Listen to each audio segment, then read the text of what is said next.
Hello mga kasis! Ayan, may in-order na naman ako sa TikTok na damit. Open natin. Tingnan natin kung maganda. Ayan, binubuksan ko na po. Nakita ko lang to, nagandahan ako kasi mahilig ako sa color black.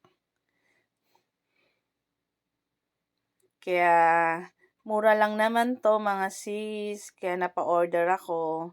Tignan natin yung tela niya kung maganda at hindi makati. Kasi ayoko nang makati ang tela mga sis. Ayan ang blouse.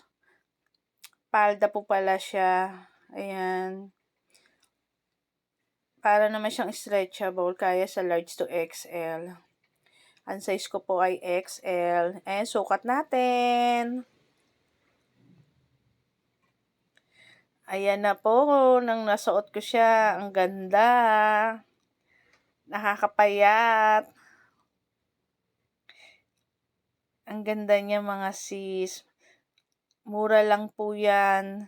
Sa halagang 125 pesos, meron ka ng terno. May panglabas ka na po. Pwede sa mall, pang okasyon. Ang ganda. Nagustuhan ko po yung in-order ko. Sana nagustuhan niyo po yung video ko. Please follow and share. Bye!